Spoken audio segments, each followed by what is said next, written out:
Imagine, if you will, just a totally unassuming suburban house in Las Vegas. Right, like something you'd see in any quiet neighborhood anywhere. Exactly. Just a normal house on the outside. But inside, you've got federal agents in full hazardous material suits. Moving through the living room. Yeah, moving through the house, and they are documenting an actual clandestine biolab. Like, they are literally pulling vials out of standard commercial refrigerators, and the labels on these things indicate they've got deadly pathogens in there. Stuff like Ebola. Ebola, tuberculosis, I mean, you name it.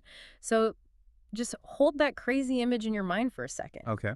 Because now we're going to shift our focus halfway across the globe, right over to an airfield in Kabul, Afghanistan. A very different scene. Totally different. You've got this massive, heavy transport plane touching down on the tarmac. The cargo doors open, and they unload these giant pallets entirely wrapped in shrink wrap. And sitting on those pallets is $87 million in pure cash. Wow. And the craziest part is, this is not just like a one-off drop. This is a weekly delivery. A weekly delivery. Handed directly into the jurisdiction of the Taliban every single week. It is staggering when you actually picture it. It really is. And okay, finally, let's rewind the clock a little bit to a cold December night in 1991. The end of an era. Right. The red flag of the Soviet Union is quietly getting lowered over the Kremlin for the very last time. And it marks the stunning, incredibly sudden suicide of a superpower. I mean, this was an empire with thousands of nuclear weapons and millions of soldiers. Just gone. Just gone. Now, at first glance, a makeshift biolab in Nevada, giant pallets of cash in modern-day Afghanistan, and the complete collapse of the Soviet Empire, they look like completely, totally unrelated news events, right? Oh, absolutely. Yeah. They seem separated by decades, totally different geography, completely different context. Yeah, so you are probably wondering why on earth anyone would put these three completely different things in the same sentence. It sounds like a conspiracy board at first. Yeah, it totally does. But promise me you'll stick around, because by the end of this deep dive, you are going to see exactly how these seemingly isolated events are actually driven by this singular underlying architecture. Right, there's this hidden mechanism at play. Exactly. There is a mechanism that dictates why superpowers fall, why these weird localized terror threats pop up in Nevada, and why the most heavily funded intelligence apparatuses in human history just keep getting completely blindsided. Because it really is the invisible machinery of the world stage. I mean, most of us go about our daily lives totally unaware of these massive structural forces that are literally dictating the price of our groceries, the security of our borders, and just the overall stability of the global markets. We just don't see it. We don't. But when you learn how to read those forces, the absolute chaos of the daily news cycle suddenly starts to make a terrifying amount of sense. And that is exactly our mission today. We are going to give you that decoder ring. We want to provide you with a shortcut to understanding how great powers actually rise, how they spectacularly self-destruct, and how modern warfare has basically leaked out of the traditional trenches and right into the shadows. And we have an incredibly dense, just fascinating stack of sources to guide us through this today. Yeah, we are pulling from some heavy hitters. We've got the geopolitical frameworks of historian Sarah C.M. Payne, who just brilliantly dissects why empires fail. We are also using the defining military theories of Colonel Arthur F. Leik Jr. to really understand the math behind strategy. And finally, we are pairing all that high-level academic theory with this really gritty ground-level intelligence from a former CIA targeter named Sarah Adams. It's such a unique combination of sources. It really is. Yeah. Because we are moving from the absolute highest levels of grand strategy, where these massive decades-long decisions are made, straight down to the tactical realities on the ground. Where it actually plays out in human lives. Exactly. Okay, let's unpack this. The overarching premise of our sources today is that we are currently living through what historians are now calling a second Cold War. Right. And to even begin to understand what that actually means for us, we have to demand of ourselves that we zoom all the way out. Like, we cannot just look at today's headlines as isolated incidents. You lose the forest for the trees if you do that. You completely do. We have to understand the profound difference between an everyday mistake, like a bad call made in the heat of a single moment, and a catastrophic pivotal error that forever alters the trajectory of an entire nation. But before we can understand how and why those massive failures happen, we really need to define what a functioning strategy even looks like in the first place. Right, what is the baseline? Exactly. And to build that foundation, the sources point us straight to Colonel Arthur F. Leik Jr. He was an instructor at the U.S. Army War College, and he developed this model of military strategy that has essentially become the gold standard for how we analyze national power today. The ultimate framework. Yeah. Like argued that any strategy, whether it is for a tiny small business or a massive global superpower, it all boils down to three fundamental interconnected elements: ends, ways, and means. Okay, I mean, let's actually break those down. Like, what exactly are the ends when we talk about this? So the ends are simply the objectives. This is the what. Like, what is the specific goal the nation is actually trying to achieve? Okay. It could be something pretty straightforward, like securing a specific trade route, or it could be something massive, like completely overthrowing a rival government. Got it. Then you have the ways. The ways are the strategic concepts or the actual courses of action. This is the how. Like the plan itself. Exactly. Yeah. Are you going to achieve your goal through a naval blockade, through cyber warfare, through diplomatic pressure, or are you going to launch a massive ground invasion? Okay, and the last one. Finally, the means. The means represent the actual resources available to execute those ways. This is the with what. So the means are your manpower, your material, your economic budget, your logistics, and critically, the political will of your population. So just to recap, we have the goal, the plan to reach the goal, and the resources to actually execute the plan. Right. And like famously represents this entire model as a three-legged stool, right? Like the seat of the stool is the national security objective, and it is supported by these three legs: ends, ways, and means. Correct. And the brilliance of that stool analogy is that it perfectly illustrates the concept of equilibrium. I mean, for a strategy to be structurally sound, those three legs must be perfectly balanced. They have to be equal. Yes. Your goals cannot exceed your resources, and your plans must be realistic given the actual tools you possess. Let me try to contextualize this just to make sure I have it. If I'm looking at this stool, the ends leg is basically the length of my ambition. Exactly. So say I want to build this sprawling 10-bedroom mansion. That is a very tall leg. A very ambitious end. Right. And the ways leg is my blueprint. I plan to hire the absolute best architects. I want to use imported Italian marble, so that's another really tall leg. Yep. But the means leg is my actual bank account. And if I only have $50,000 in the bank, that third leg is incredibly short. Almost non-existent for a mansion. Right. So if I try to sit on that stool, it isn't just a little bit wobbly, it tips completely over and I crack my head open. Yeah, that is actually a perfect way to visualize it. Because in strategic terms, like defines the tilt of that uneven stool as risk. Risk. Yes. Okay. When a country suffers from what he calls a strategy capabilities mismatch, it means their policy is demanding an outcome, the ends. Yeah. That is militarily or practically impossible given their actual resources, the means. So when the stool tilts way too far, the entire national security framework is basically in danger of just completely collapsing. Leaders get thrown out of power, economies crash, or the nation just faces total ruin. Precisely. And once a nation finds itself sitting on a tilting stool, the laws of physics, or I guess in this case, the laws of strategy, they dictate that you only have three options to fix it. What are they? Well, first, you either have to magically acquire more resources, which is usually totally impossible in the short term. Right. You can't just print an army. Exactly. Or second, you have to adopt much riskier, far more aggressive ways of fighting, which often brutally escalates the conflict. Neither sound great. They aren't. Which leaves the third option, and this is usually the hardest pill for any leader to swallow. You have to ratchet back your objectives. You literally have to shorten the ends leg to match your means. You have to admit you can't have the mansion. Right. Which brings us to a really critical distinction the sources make about those ends. Because not all objectives are created equal. The type of goal a nation sets fundamentally dictates the sheer ferocity of the conflict. Strategy strictly differentiates between limited and unlimited objectives, right? Yes. And misunderstanding which one you are actually pursuing is exactly where empires usually begin to bleed out. Wow. See, limited objectives are all about negotiating for a very specific outcome that falls well short of total destruction. You might be fighting for a sliver of border territory or for some specific economic concessions. And the key to a limited objective is that the enemy government actually has to survive, right? Because you literally need someone to sit across the table and actually sign the treaty when the whole thing is over. Exactly. The defeated government has to remain in power. Sarah Payne uses this great historical example of Otto von Bismarck's wars to unify Germany back in the 19th century. Yeah.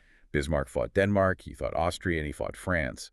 but he never tried to march on their capitals with the intent of overthrowing their sovereigns. He wasn't trying to erase them. No, he had very specific, very limited territorial goals. He hit them hard, he achieved his objective, and then he just stopped. He allowed the enemy leadership to save face and sign a treaty. A more modern example would be the 1991 Gulf War, I imagine. That's a perfect example. Because the United States and its coalition partners had this massive, overwhelming military advantage over Saddam Hussein, but the objective was strictly limited. Just get Iraqi troops out of Kuwait and restore Kuwaiti sovereignty. Yes. And once the Iraqi army was pushed back, the U.S. forces literally stopped. They didn't drive all the way to Baghdad to hang Saddam Hussein in 1991 because doing that would have transformed a limited war into an unlimited one. And that transition is incredibly dangerous. An unlimited objective means you are seeking the total overthrow of the enemy government. You are seeking the erasure of their culture or even outright genocide. Right. When you pursue an unlimited objective, you fundamentally alter the psychology of the battlefield. Here's where it gets really interesting, though, because the sources talk about this in terms of putting an enemy on death ground. Yes, death ground. If an adversary knows that losing the war means they will literally cease to exist, that their leaders will be executed, their culture erased, their families destroyed, they have absolutely no incentive to surrender. None at all. You leave them no choice but to fight back with a level of ferocity and innovation that completely defies standard military modeling. And what is genuinely fascinating here is how frequently modern leaders completely miscalculate this psychological dynamic. I mean, when you pursue unlimited objectives, you act as a unifying superglue for your opponents. Superglue, I like that. Yeah, you take factions within the enemy country that might historically absolutely despise each other, and you force them to unite, because suddenly you represent an existential threat to all of them. The sources actually explicitly apply this to Vladimir Putin's decision to invade Ukraine in 2022. They do. Sarah Payne argues that Putin's initial war aims were the absolute textbook definition of an unlimited objective. Right. He wasn't just after a border town. Not at all. He wasn't just trying to negotiate for the Donbass region. I mean, his stated rhetoric was the total elimination of Ukrainian national identity and the complete toppling of the government in Kyiv. Which changed everything. Entirely. By doing so, he took a Ukrainian state that actually had its own internal political dysfunctions and deep historical divisions, and he superglued them together. He put Ukraine on death ground. Wow. As a result, a country that a lot of analysts mistakenly assumed would fold in a week. Instead, they mobilized their entire society. They transformed into this incredibly lethal adversary that has bogged down the Russian military for years now. So when a leader fundamentally misreads the board like that, when they demand unlimited ends with limited means, basically breaking like stool entirely, a nation doesn't just lose a single battle. No. The damage goes so much deeper, it literally alters the nation's entire destiny. And I think this transitions us perfectly into the concept that Payne calls the pivotal error. It is arguably the most important concept in grand strategy. We have to clearly distinguish between just a tactical mistake and a true pivotal error. Right. Because they operate on completely different scales of consequence. Right. A tactical mistake happens at the localized operational level. The sources refer to these as itty-bitty mistakes in the grand scheme of things. The sources actually give a really fascinating historical example of this from the 1904 Russo-Japanese War. It involved a Russian admiral named Makarov. Can you walk us through the mechanics of what actually happened there? Certainly. So Admiral Stepan Makarov was one of Russia's most competent, most aggressive naval commanders. A top guy. A very top guy. During the defense of Port Arthur against the Japanese, Makarov was out on his flagship. And through the fog and the confusion of war, he spotted ships laying naval mines. Okay. He mistakenly assumed they were his own Russian vessels laying a defensive perimeter, so he ordered his men not to fire upon them. Oh, no. Right. In reality, they were Japanese ships, and they were boxing him in. The next morning, Makarov's flagship struck one of those very mines. The ship sank, and Makarov, along with most of his crew, was killed. I mean, that is a horrific tragedy for the crew and obviously a massive loss of a highly skilled asset for the Russian military. It was a severe blow. But, and this is the key, it was a localized error. The loss of one admiral and one ship, while super painful, does not inherently dictate that the entire Russian Empire must collapse. Right, the empire is bigger than one ship. Exactly. The country had other ships, they had other admirals, they had the capacity to change tactics. A tactical mistake can be recovered from, or at least mitigated. But a pivotal error is a completely different beast entirely. Completely different.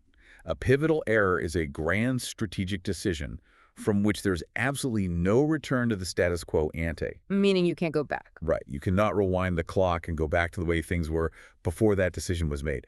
Once a pivotal error is committed, every single subsequent choice available to that nation is significantly worse than the options it possessed just prior to the blunder. It's just a downward spiral. It is a one-way ticket onto a dystopian trajectory. It's like the moment the boulder is pushed over the edge of the cliff, you can't stop it. You just have to deal with the landslide. And Sarah Payne argues that these pivotal errors almost always stem from a fundamental failure in assessment.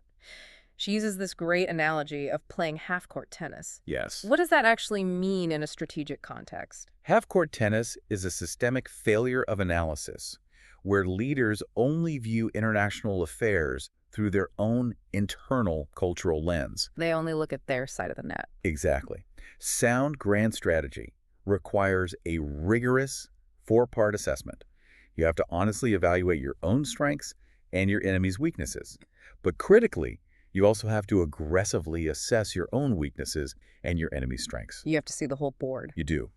And when a regime fails to do the latter half of that equation, they fall into what the intelligence community calls mirror imaging. Mirror imaging. So meaning they project their own logic, their own values, and their own fears onto their opponent. They just assume the enemy will react exactly the way they would react in the exact same situation. Exactly right. They assume the opponent values the same things, they fear the same repercussions, they operate on the same timeline. Right. It is intellectual laziness at the absolute highest levels of power, and it almost always leads straight to disaster. Okay, I have to jump in and push back on this a little bit because playing half-court tennis sounds like you were playing this high-stakes game of chess, but you are deliberately choosing to only look at your own side of the board.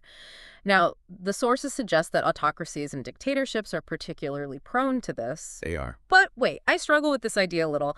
Look at modern democracies. Look at the U.S. Congress, for example. I mean, it takes months just to pass a basic budgetary continuing resolution. We have constantly shifting political parties, insanely polarized media, endless arguing. It is chaotic. It is very messy. So wouldn't an autocratic system, like a centralized power in Beijing or Moscow that can literally plan 50 years ahead without worrying about midterm elections, wouldn't they actually be better at seeing the whole board and executing a long-term strategy? It is incredibly counterintuitive, I know. But if we connect this to the bigger picture, the historical data strongly argues the exact opposite. Yes, democracies do appear messy, slow, and totally gridlocked. But that very chaos is actually their greatest strategic advantage. How so? Because democracies feature opposing political parties, a free press, regular elections. They possess a built-in systemic mechanism for argument and counter-argument. Oh, so the chaos is actually a feature, not a bug. And precisely. It forces a continuous, ruthless reassessment of policy. If a democratic leader pursues a strategy that is failing, say, a really unpopular war or a disastrous economic policy, the opposition party is going to loudly highlight the failure. The press is going to investigate it, and eventually the voters will just throw the leadership out of power. The system corrects itself. A policy gets corrected.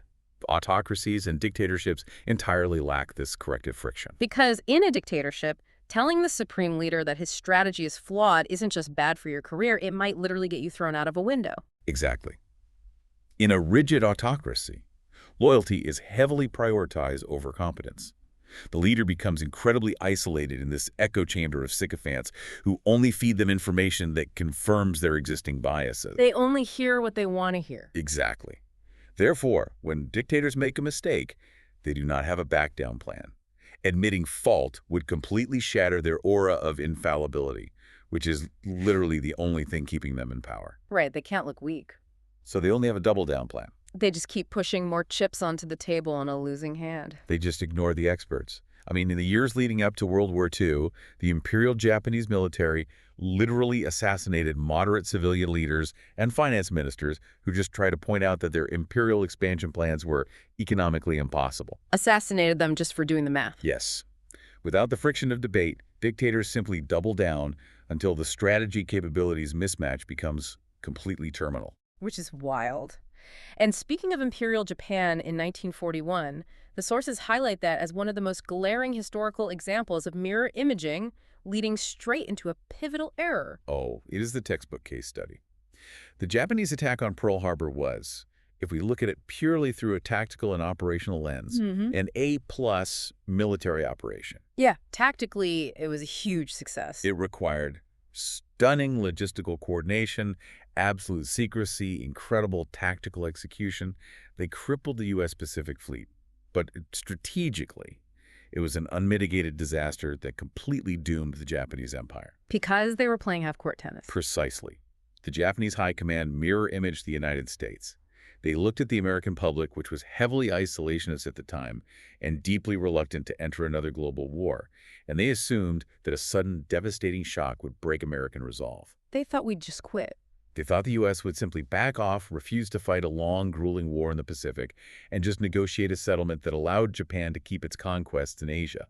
But they fundamentally misunderstood the psychology of a democracy that gets attacked without warning. Completely. Instead of breaking American resolve, Pearl Harbor instantly vaporized the entire isolationist movement. It superglued the American public together in this unified, totally unshakable quest for the total destruction of the Japanese Empire. They confused winning a surprise battle with winning a protracted industrial war. They took a neutral, massively industrialized power and forced them onto the board as a deeply lethal adversary. Put them right on death ground, basically. Exactly. And what makes it even crazier is that Japan was already bogged down in a massive, brutal land war in China at the exact same time. Right. Which actually highlights another hallmark of the pivotal error that the sources discuss. The concept of the recreational war. Yes, the recreational war. This occurs when a nation's leadership fundamentally fails to correctly identify their primary adversary. So they fight the wrong guy. Exactly. Instead of preparing for an existential threat, they pour their national treasure, their military bandwidth, their political capital into a secondary or totally irrelevant theater. They fight a war of choice while completely ignoring the real danger. The text gives the example of Tsar Nicholas II of Russia in 1904. Can you kind of break down the mechanics of his mistake? Sure. So Tsar Nicholas II possessed this massive, sprawling empire. But the most significant, truly existential threat to the Russian Empire at the turn of the 20th century was clearly the rising, highly industrialized, incredibly militaristic power of Germany right on his western border. Right, Germany was the real boss fight. Exactly. Yeah. To prepare for that threat, Russia desperately needed to invest its resources into modernizing its internal infrastructure, particularly its railway systems, so they could mobilize troops quickly to the west. But instead of focusing west, he looked east. He fought a war against Japan over influence in Manchuria and Korea. These were territories that were just not vital to the survival of the Russian core. Not existential at all. No. But he expended massive amounts of military resources, he lost his naval fleets, and he severely damaged the Russian economy, fighting a secondary adversary halfway across the globe. And the consequence? This recreational war weakened Russia so profoundly that when the actual primary threat Germany arrived, a decade later in World War I, the Russian state totally collapsed under the pressure, which ultimately cost Nicholas the Romanov dynasty entirely. Unbelievable. So we have these recurring themes, right? We have mirror imaging, doubling down on bad strategies, putting enemies on death ground, and fighting these useless recreational wars. Right. To understand why modern superpowers continue to make these colossal dynasty-ending mistakes today, we have to look beneath the surface of the specific decisions. We have to examine the fundamentally different paradigms of how these nations view the very concept of power itself. This is exactly where Sarah Payne's geopolitical framework becomes essential. She outlines this fundamental clash between two mutually exclusive world orders, and they operate on entirely different economic, military, and strategic logic. She categorizes them as the continental paradigm and the maritime paradigm. And the sources use a fantastic animal analogy to make this abstract concept really concrete for us. They call the continental powers the elephants, and the maritime powers the whales. It's a great visual. Let's dive deep into the elephants first. What are the mechanical characteristics of the continental mindset? So a continental power is typically a nation surrounded by a massive landmass with multiple borders shared with other nations. Think of Russia or China. Okay. For an elephant, power is strictly a function of territorial extent. Land is literally everything. It provides a buffer zone against invasion, and it provides resources. Right, they need depth. Because they share these long borders with potentially hostile neighbors, they cannot defend themselves primarily at sea. They are forced to rely on massive, resource-heavy standing armies. And the sources point out a grim reality about those standing armies. In a continental autocracy, the primary purpose of that massive military isn't always to fight foreign invaders. Frequently, its primary function is to suppress internal rebellion, police its own citizens, and guard borders just to maintain regime security. Exactly. Continental powers are totally obsessed with insulation. They seek to create these exclusive, closed zones of influence where they control absolutely all the variables. And critically, their economic worldview is fundamentally negative sum. Let's define that for a second. Right. Negative sum meaning there is a finite pie, and for me to get a bigger slice, I basically have to violently take your slice. Yes. For a continental power, strategic success is highly visible and positive in its objective. They want to be able to point to a map and show the new territory they have seized. Look what I conquered. Right. But the process of taking that territory is inherently destructive. If you want to conquer a neighboring industrial city, you usually have to bomb it flat with artillery first. Right. You destroy the very infrastructure, the population, and the wealth you're trying to acquire in the first place. You might win the land, but the overall value of the region has been severely reduced. It is a brutal zero-sum or really negative-sum game. Okay, so contrast that deeply paranoid, land-obsessed mindset with the whales, the maritime powers. The sources describe the maritime order as a positive-sum paradigm. How does the math work differently for them? Well, for a maritime power, the fundamental metric of strength isn't the amount of land you control at all. It is your capacity for compounded economic growth through global trade. Trade over territory. Exactly. Maritime powers, historically like Great Britain and currently the United States, they rely on what strategists call exterior lines of communication. They view the oceans, international airspace, and cyberspace not as territories to be conquered and closed off, but as a shared global commons. A commons that basically must remain open and secure so that goods, capital, and ideas can just flow freely. Because the logic is, if everyone is trading, both sides of the transaction get richer. The pie gets bigger for everyone. It is inherently positive sum. Precisely. And the geography of a maritime power completely dictates its military structure. Because a true maritime power usually possesses a geographical moat. Like the oceans. Right, like the Atlantic and Pacific Oceans, insulating the United States from the constant land wars of Europe and Asia. Because of that moat, they do not need to maintain massive, paranoid standing armies to guard their borders from neighboring empires. Which obviously frees up a massive amount of their GDP. It allows them to defend themselves primarily with large, highly technologically advanced navies. Because the homeland is relatively secure, their military becomes expeditionary. Meaning they go out. Yes, designed to project power outward to protect those vital trade routes, rather than turning inward to suppress their own citizens. Interesting. Furthermore, because trade obviously requires partners, maritime powers naturally rely on massive global alliances. They operate essentially as a giant collective insurance system. And the way a maritime power measures a win is just totally alien to a continental power. We mentioned earlier the elephants want to point to a conquered city on a map, but the text says maritime success is often an invisible negative objective. It is the absence of a bad thing. Right. The ultimate strategic success for a maritime power is preventing the disruption of the global trading system. When the U.S. Navy is doing its job perfectly, patrolling the sea lanes, nothing makes the news. Container ships quietly cross the ocean, ports operate on schedule, and global commerce just hums along. The objective is stability, not conquest. Exactly. Now, to really hammer home what it takes to be a whale, the sources bring up Alfred Thayer Mahan. Oh, yeah? He is basically the godfather of naval strategy, and he wrote a list of 6 non-negotiable prerequisites that a nation must possess to successfully wield true maritime power.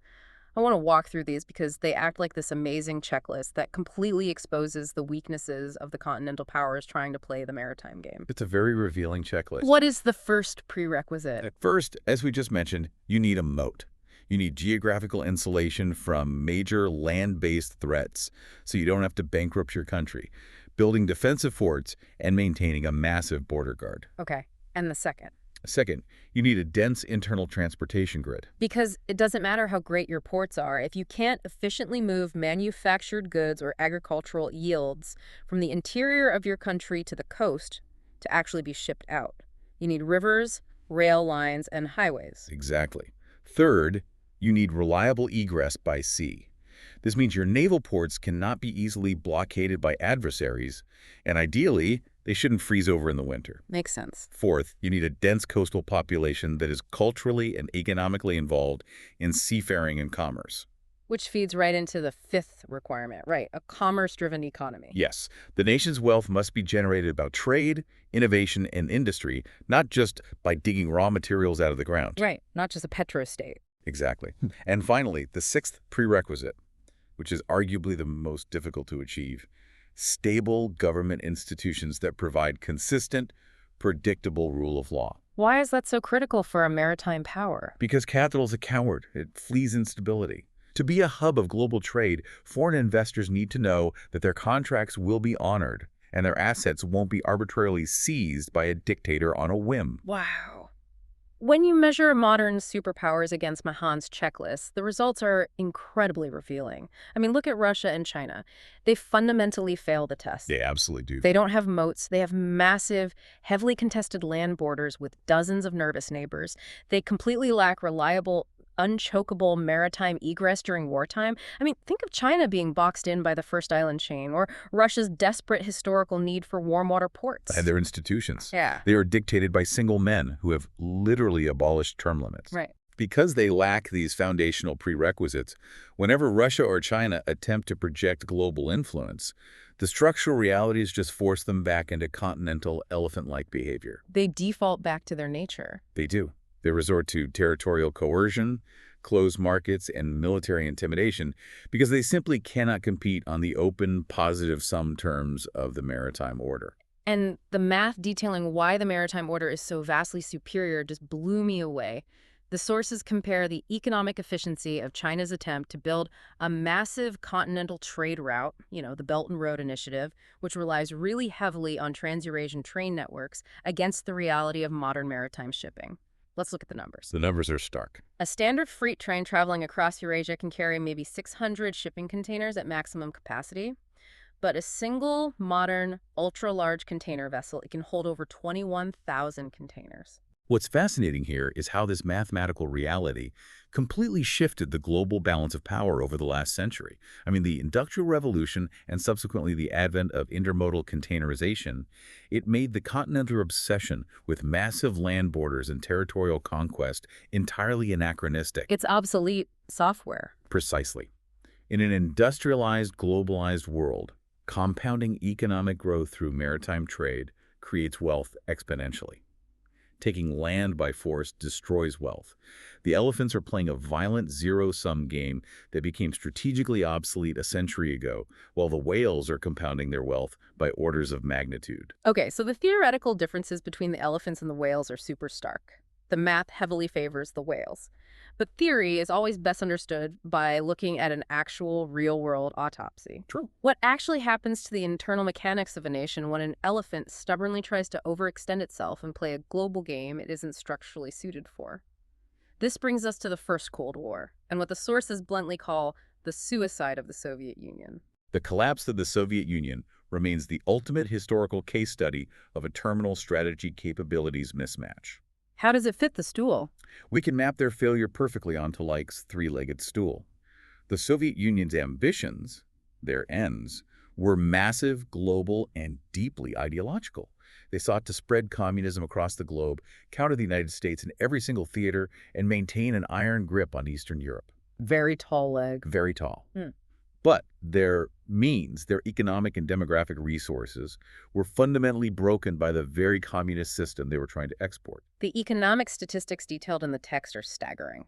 I mean, in order to try and keep pace with the U.S. military buildup during the 1980s, which included highly visible, expensive initiatives like the 600-ship Navy and the Strategic Defense Initiative, or Star Wars, the Soviets were forced to allocate an absurd amount of their resources to defense. So it's sustainable. We are talking about spending between 40% to 70% of their entire gross national product on the military and the security apparatus. Let that sink in. 40 to 70%. Meanwhile, the United States was spending less than 8% of its much, much larger GDP. That level of military spending is literally a parasite that suffocates the host society.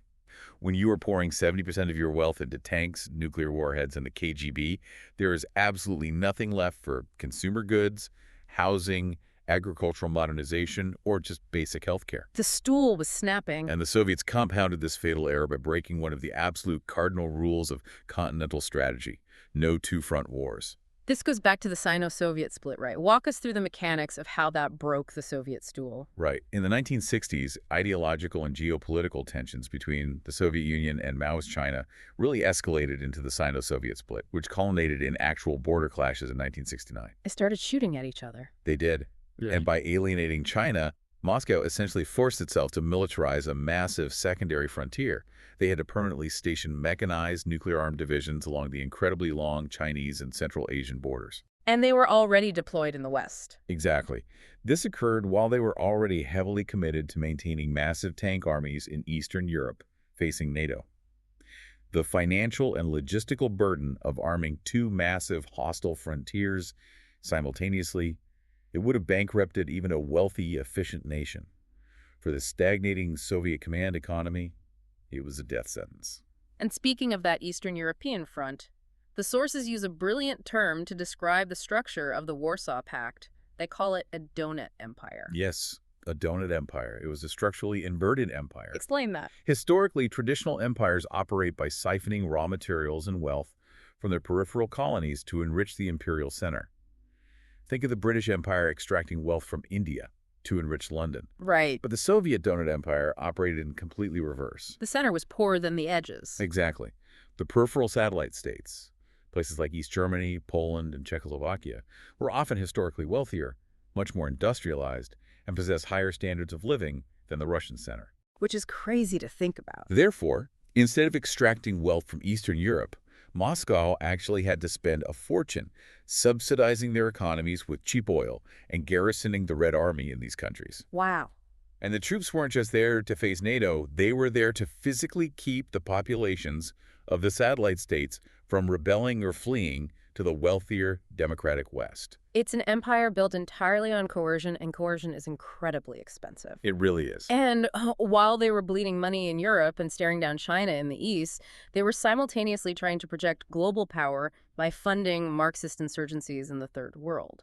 They propped up client states all across Africa, Latin America, and Southeast Asia. The sources coldly but super accurately refer to these clients as non-performing piles. Non-performing piles? Ouch. Yeah. These were allied regimes that produced virtually zero economic value for the Soviet bloc, but required constant massive financial subsidies and military aid just to survive against Western-backed counterinsurgencies.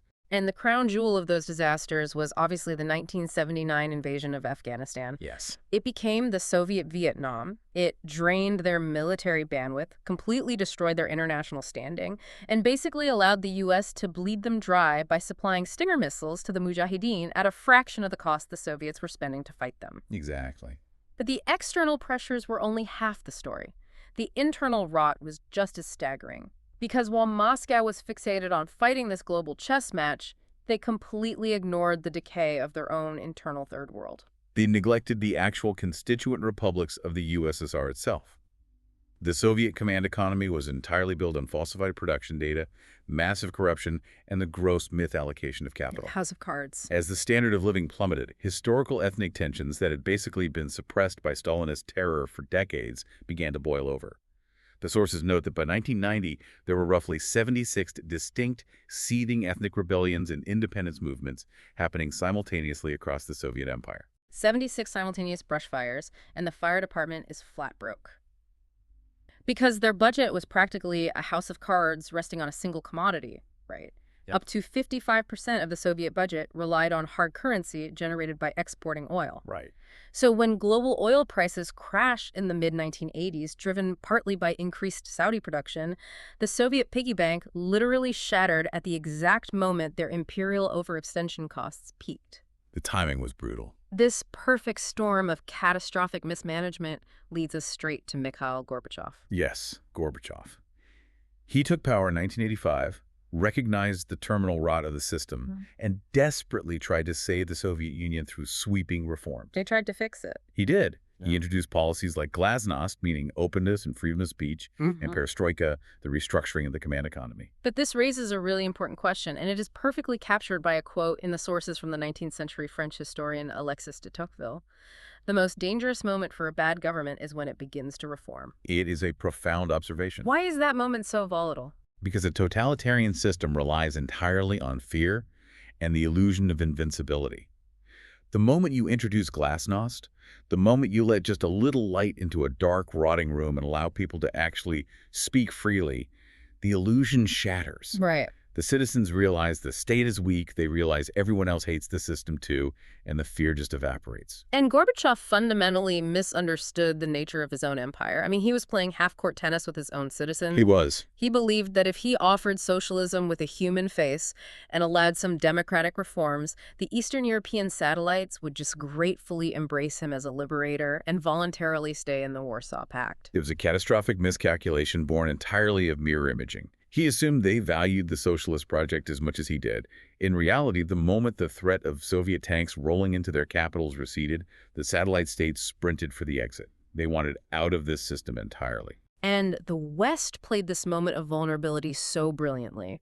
The sources detail how U.S. President George H.W. Bush and West German Chancellor Helmut Kohl basically ran an absolute clinic in tag-team diplomacy. They really did. Kohl was literally using the immense wealth of the West German economy to pay East Germany hard cash in exchange for letting political prisoners out and opening borders. They moved with breathtaking speed. They capitalized on the Soviet economic freefall.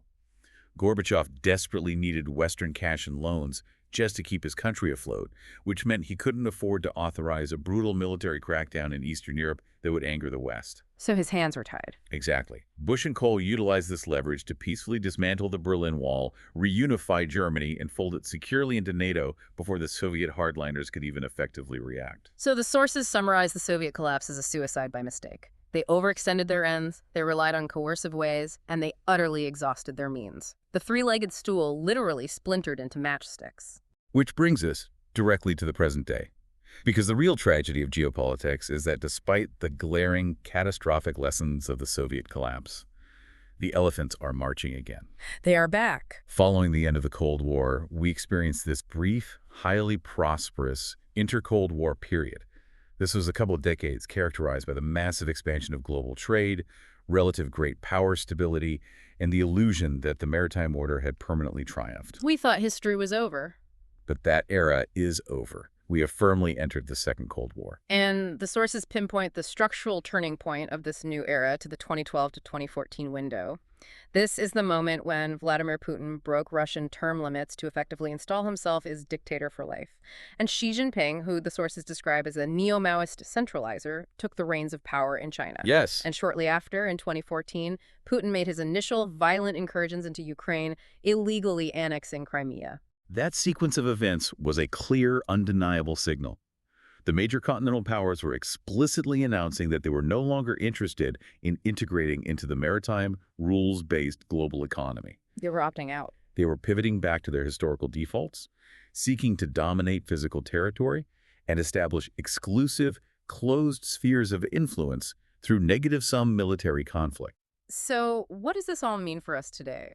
To understand the current board, let's analyze Putin's ultimate pivotal error, the 2022 full-scale invasion of Ukraine. When you view it through the frameworks we've discussed today, it seems like he hit every single branch on the pivotal error tree on his way down. Oh, he certainly did. He violated almost every principle of sound grand strategy. First, he pursued an unlimited objective, the complete erasure of Ukrainian national identity and the overthrow of the sovereign government in Kyiv. Right. As we discussed earlier, this immediately put the Ukrainian population on death ground, guaranteeing they would fight back with staggering existential ferocity. And he fell victim to classic mirror imaging. He looked at the political divisions in Western democracies and just assumed NATO would fracture under the pressure of an energy crisis. He assumed the Ukrainian leadership would flee. Exactly. He only analyzed his own perceived strengths and completely ignored the resilience of his opponent, half-court tennis. And the geopolitical repercussions for Russia will be generational. I mean, in the short term, they have become an international pariah state, severed from Western financial markets and advanced technology. Yeah. But even more strategically devastating in the long term, The sources argue that Putin has effectively turned Russia into a vassal state of China. This is a critical point of analysis that I feel like just isn't discussed enough. Explain the mechanics of this vassalage. Well, by choosing to fight a massive, grinding, recreational war in Ukraine, a country that posed absolutely no offensive military threat to the Russian homeland, Putin has systematically emptied his Cold War-era military arsenal. He's burning through everything. He has burned through his best troops, his tanks, and his artillery in the West, while simultaneously making his economy entirely dependent on Beijing to buy his discounted oil. By bleeding his military dry in Europe, he has completely exposed his eastern flank. The Siberian flank. And this is where the geography gets incredibly tense. Yes, it does. Siberia is massive, sparsely populated, and incredibly rich in natural resources, particularly timber, minerals, and crucially in the 21st century, water. The text highlights that Lake Baikal alone holds roughly 20% of the world's surface fresh water. That's a staggering amount of water. And right across the border is a massively industrialized, heavily populated, and resource-hungry China that is facing severe water shortages. And it is a China that remembers its history very, very well.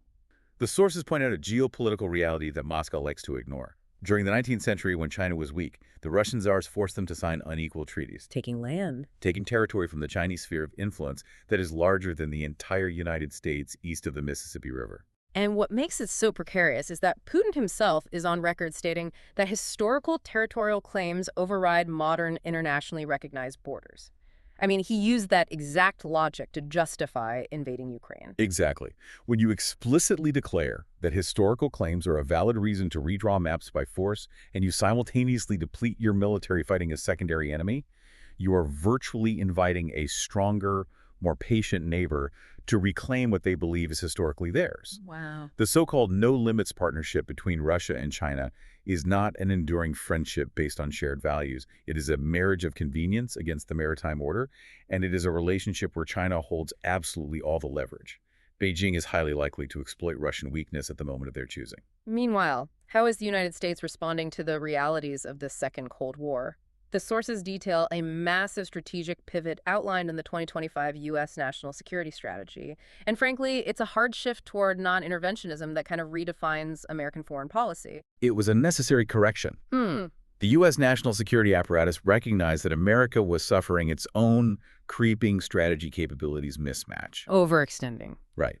For 2 decades, the U.S. had been trying to prop up the entire global order, fighting prolonged counterinsurgencies in the Middle East while trying to contain China in the Pacific and Russia in Europe. It's the old adage, if you try to focus on everything, you end up focusing on nothing.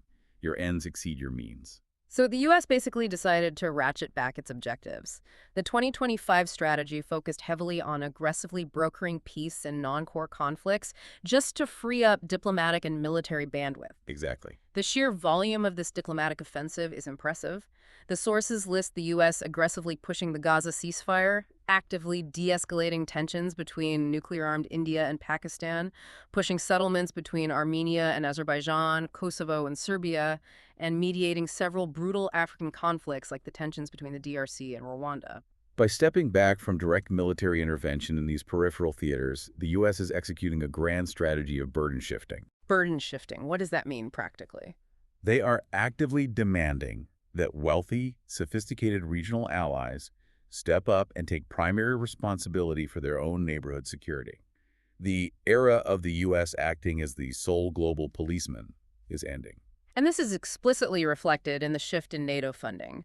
The sources highlight the push for the 5% Hague commitment for NATO. Yes. For years, the U.S. struggled to get allies to meet even a 2% GDP defense spending baseline. Pushing that expectation all the way to 5% requires European allies to rapidly rebuild their own military-industrial complexes so they can deter Russia themselves, allowing the U.S. to pivot its naval and air assets to the Pacific to balance China. It is a painful but mathematically necessary rebalancing of the maritime alliance system to address the reality of constrained resources. Okay, so we've spent a lot of time discussing grand strategy in the halls of power, the macroeconomic trends, the shifting of global alliances. But as we said at the beginning, grand strategy doesn't stay in the theoretical clouds. The failures of policy leak directly down into the gritty, tactical reality on the ground. They always do. And this is where the intelligence discussed by Sarah Adams comes in. It exposes the massive, dangerous blind spots in our current systems. Adams's intelligence illustrates the severe consequences that manifest when a nation's stated policy objectives completely detach from the operational ground-level realities of who they are actually dealing with. Let's start with Afghanistan. I mentioned the pallets of cash in our introduction, and the financial reality laid out in the text is just staggering. The United States is currently facilitating the transfer of roughly $87 million a week to Afghanistan. A week. We have to break down the mechanics of this funding to understand the strategic mismatch here, because this money is essentially split into two streams. Okay. Approximately $40 million a week goes toward humanitarian aid, which trickles through various non-governmental organizations and the United Nations to try and prevent mass starvation. Okay, that makes sense. But the remaining $47 million, however, is classified as counterterrorism black money stemming from the agreements made during the Doha deal. And if we connect this to the bigger picture, this is the definition of a catastrophic strategic failure. Because the underlying premise of the counterterrorism payments is that the United States is essentially paying the Taliban bounties to fight ISIS-K on our behalf. We are outsourcing our regional security to the exact same group that harbored al-Qaeda during 9/11. The logic was that because the Taliban and ISIS are rival factions, we could fund one to destroy the other. Right. But the intelligence they are providing in return for our tens of millions of dollars is described by Adams as an absolute farce. A farce. She notes a specific, highly disturbing instance where the Taliban claimed a bounty for successfully killing a high-value ISIS terrorist. They submitted a post-mortem photograph as proof. Here's the guy we killed. Exactly. But upon review by actual intelligence targeters, it was discovered that the photo was literally just a picture of a random local taxi driver. The facial features didn't even match the target. Yet the broader intelligence community bureaucracy seemingly accepted the submission just to keep the diplomatic channels open. They are playing us for absolute fools, and we are paying them for the privilege. We are. And it gets so much worse. The text shares a terrifying specific detail regarding the Haqqani network. So the head of this network, Sirajuddin Haqqani, currently serves as the Taliban's Minister of Interior. He is supposed to be our designated partner against terrorism in this bizarre arrangement. Yes. Recently, he was permitted to travel internationally to Saudi Arabia under the guise of performing the Hajj pilgrimage. While there, he actually held a face-to-face meeting with the #2 leader of the ISIS Shura Council. And the location and context of this meeting are what should set off every single alarm bell in Washington. Seriously. The meeting took place inside a maximum security prison in Saudi Arabia, where this high-ranking ISIS leader is currently incarcerated. Haqqani utilized his diplomatic status to gain access, and he went in to provide operational updates about terrorist operatives that had already been dispatched to infiltrate the U.S. and Europe. Let's pause and just absorb that for a second. Our supposed partner in counterterrorism, whose government we are subsidizing with tens of millions of dollars a week, is conducting in-person strategic meetings with ISIS leadership inside a maximum security facility to actively plot attacks against the West. It is a stunning failure of assessment. It is beyond belief. It highlights a complete breakdown in mirror imaging. Policymakers are assuming they can buy the cooperation of an entity that fundamentally, ideologically opposes the maritime, rules-based order. Instead, the Taliban are simply utilizing those Western resources to solidify their own power and quietly strengthen the very terror networks they claim to be fighting. And those networks are looking right at our borders. The sources dive into the vulnerabilities of the U.S. homeland, and the logic here is deeply unsettling. We hear constantly in the political discourse about the southern border. And to be clear, Adams notes that transnational threat groups like al-Qaeda and the cartels are absolutely utilizing infrastructure there. She points to the massive, highly sophisticated 2,000-foot smuggling tunnel discovered in Otay Mesa, California, equipped with rail systems and ventilation as proof of their capabilities. But strategic logic dictates that an intelligent adversary will always look for the path of least resistance. Right. When a border becomes heavily militarized and politically scrutinized, the cost of utilizing it goes up, and the risk of detection for high-value assets becomes unacceptable. Exactly. While all the political heat, all the cameras, all the Border Patrol surges are focused down south, the northern border with Canada is practically ignored. It is. Adams points out that in many places, the border between the U.S. and Canada is literally just a 50-yard-wide strip of mowed grass in the middle of a forest. And Adams applies targeting logic to this vulnerability. She points out that while the southern route might be cheaper and easier for moving bulk contraband or low-level operatives, adversaries like al-Qaeda would logically send their most sophisticated, highly trained, and high-value operatives through the less surveilled, more expensive Canadian route. That makes total sense. If a terror cell is planning a complex, mass casualty plot inside the homeland, they are not going to risk their top bomb makers on a heavily militarized, heavily patrolled southern crossing. They will fly them into Canada on legitimate visas or forged European passports and simply walk them across the grass. Which brings the threat straight to our doorsteps and honestly circles us back to the very first image we talked about today. The biolab. Yeah. The deep dive sources detail a chilling discovery made recently. The FBI raided a clandestine biolab operating out of an unassuming residence in Las Vegas. It was linked to a Chinese national. And when they got inside, they found commercial refrigerators stuffed with thousands of vials labeled with biological agents, including Ebola and tuberculosis. And it is vital to understand that this is not an isolated freak occurrence. It's not. No. Adams validates the severity of the threat level by noting that current intelligence suggests al-Qaeda also has a clandestine lab operating in Nevada.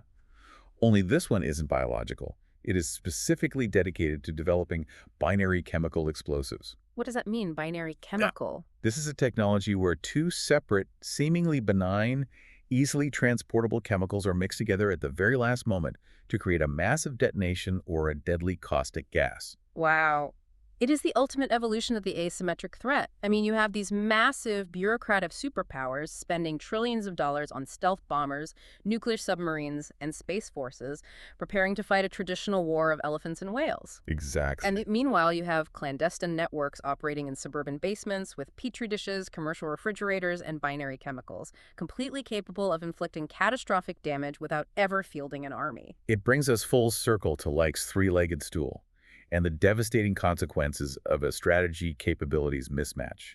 It really does. Whether it is the Soviet Union collapsing under the crushing weight of spending 70% of its GDP to maintain a paranoid donut empire, or Vladimir Putin destroying a generation of his own country's wealth and future by fighting an unlimited recreational war in Ukraine, or the United States inadvertently funding the Taliban while leaving its vast, porous borders vulnerable to infiltration. An inability to match your ends, ways, and means ultimately shapes the safety, prosperity, and survival of the average citizen. And that is exactly why this dense strategic theory matters to you, the listener.